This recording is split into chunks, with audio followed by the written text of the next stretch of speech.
معاملہ اور الجھ گیا ہے۔ ناگداسی کے مکان کا کیسے سراغ لگایا جائے؟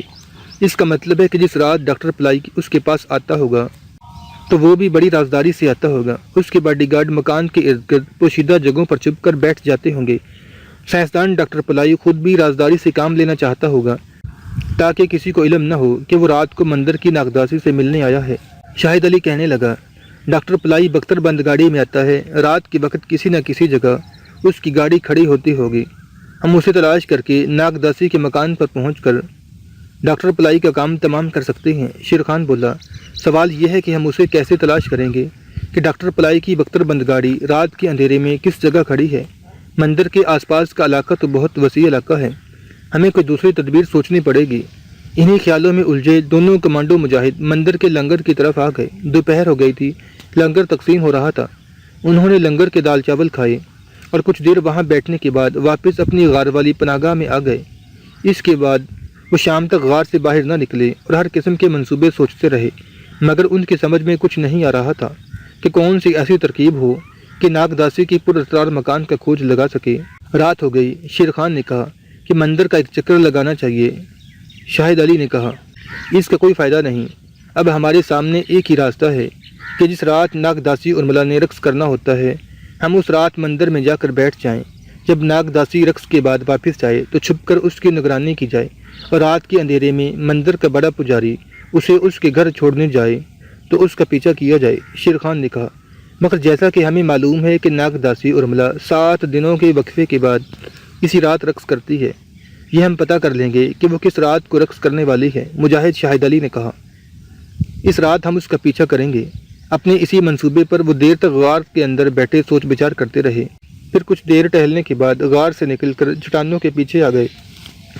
چاندنی رات تھی، چاند نکلا ہوا تھا، سمندر میں جوار باٹا کا منظر تھا۔ سمندر کافی آگے تک آ گیا ہوا تھا، سمندر کی موجیں دور دور آ کر چٹانوں سے ٹکرا رہی تھیں، سمندر چمک رہا تھا۔ دونوں مجاہد ناگ سادھوؤں کے لباس میں سمندری ہوا میں آہستہ آہستہ ریت پر سیر کرتے رہے۔ وہ آپس میں باتیں بھی کر رہے تھے اور اسی نقطے پر غور کر رہے تھے کہ جب انہیں ارملا ناگداسی کے خفیہ مکان کا سراغ مل جائے گا اور جس رات سائنسدان ڈاکٹر پلائی اس کے مکان پر موجود ہوگا تو انہیں کس طریقے سے کمانڈو ایکشن کر کے اسے ہلاک کرنا ہوگا۔ سیر کرنے کے بعد وہ غار میں آ گئے۔ انہوں نے دیگچی میں سے تھوڑی سی کھچڑی نکال کر کھائی اور شیر خان نے تھیلے میں سے کلائی کی گھڑی نکال کر وقت دیکھا اور بولا، رات کے 12 بجنے والے ہیں، میرا خیال ہے اب ہمیں سو جانا چاہیے۔ موم بتی جل رہی تھی۔ غار کے دھانے کو انہوں نے جھاڑیوں سے ڈھانپ رکھا تھا۔ سمندر کی مرطوب ہوا کی وجہ سے کافی خنکی ہو گئی تھی۔ وہ دری پر کمبل اوڑھ کر لیٹ گئے۔ لیٹے لیٹے بھی وہ آپس میں باتیں کرنے لگے۔ اچانک شاہد علی نے کہا، کیا تم ایک آواز سن رہے ہو؟ شیر خان بات کرتے کرتے خاموش ہو گیا۔ اس نے کان لگا دیے۔ باہر سے سمندر کی لہروں کی ہلکی ہلکی آواز آ رہی تھی۔ اس آواز کے ساتھ ایک اور آواز بھی آ رہی تھی۔ شیر خان بولا، یہ تو سپیرے کے بین کی آواز ہے۔ ہاں، مجاہد شاہد علی نے کہا، میں یہی آواز تمہیں سنانا چاہتا تھا۔ اس وقت باہر کون بین بجا رہا ہے؟ میرا خیال ہے کوئی سپیرا ہوگا، شیر خان نے کہا۔ مجاہد شاہد علی اٹھ کر بیٹھ گیا، کہنے لگا، کسی سپیرے کا ہماری پناہگاہ کے پاس آنا ہمارے لیے خطرے کا باعث ہو سکتا ہے، میرے ساتھ آؤ، باہر چل کر دیکھتے ہیں۔ وہ دونوں اٹھ کر غار سے باہر آ گئے۔ وہ چٹانوں کے درمیانی راستے سے گزرنے لگے۔ یہاں اندھیرا تھا، چاندنی کی کرنیں ترچھی ہو کر چٹانوں کے اوپر پڑ رہی تھیں۔ چٹانوں کے باہر آ کر وہ محتاط ہو گئے اور رک کر یہ دیکھنے لگے کہ بین کی آواز کس سمت سے آ رہی ہے۔ مجاہد شاہد علی نے ایک طرف اشارہ کر کے کہا، بین کی آواز ان چٹانوں کے پیچھے سے آ رہی ہے، میں آگے آگے جا رہا ہوں، تم میرے پیچھے پیچھے آؤ، جہاں میں اشارہ کروں وہاں رک جانا۔ مجاہد شاہد علی ان چٹانوں کی طرف چلنے لگا جہاں سے سپیرے کے بین بجانے کی آواز آ رہی تھی۔ ہر طرف چاندنی پھیلی ہوئی تھی اور سمندر کی لہریں دور دور سے آ کر چٹانوں سے ٹکرا کر واپس چلی جاتی تھیں۔ مجاہد شاہد علی سیدھا جانے کی بجائے پہلو کی طرف ہو کر چٹانوں کی طرف آہستہ آہستہ بڑھ رہا تھا۔ کوانڈو شیر خان اس سے چند قدم پیچھے چلا آ رہا تھا۔ جیسے جیسے وہ آگے آ رہے تھے بین کی آواز زیادہ صاف سنائی دینے لگی تھی۔ آخر وہ اس چٹان کے پاس آ گئے جس کی دوسری جانب سے کسی سپیرے کے بین بجانے کی آواز اب بڑی صاف سنائی دے رہی تھی۔ مجاہد شاہد علی چٹان کی اوٹ میں ہو گیا جہاں اندھیرا تھا۔ اس نے ہاتھ سے پیچھے اشارہ کیا۔ شیر خان دوڑ کر اس کے پاس آ گیا۔ دونوں مجاہد چٹان کی پتھریلی دیوار کے پاس بیٹھ گئے۔ مجاہد شاہد علی نے سب سے پہلے گردن آگے کر کے دیکھا۔ اسے عجیب منظر نظر آیا۔ اس نے شیر خان کو اشارہ کیا۔ شیر خان نے بھی آگے ہو کر چٹان کی دوسری طرف دیکھا۔ چٹان کی دوسری طرف ایک جگہ اونچی اونچی چٹانوں کے درمیان سمندر کے پانی نے ایک تالاب بنا دیا تھا۔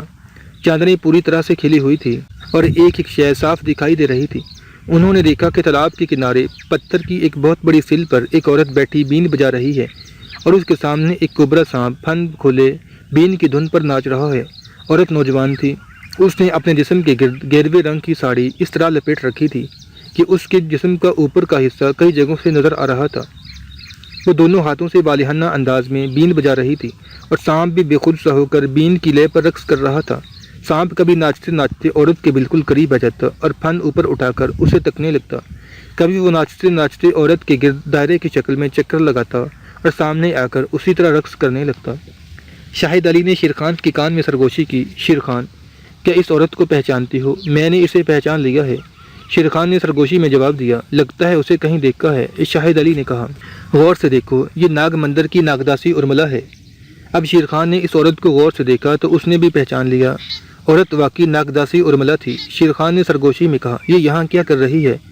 شاہد علی نے دھیمی آواز میں جواب دیا، ناگداسیوں کی عجیب عجیب رسمیں ہوتی ہیں، شاید یہ کوئی رسم ادا کر رہی ہے۔ یہ جب یہاں سے واپس جائے گی تو ہم اس کا پیچھا کریں گے۔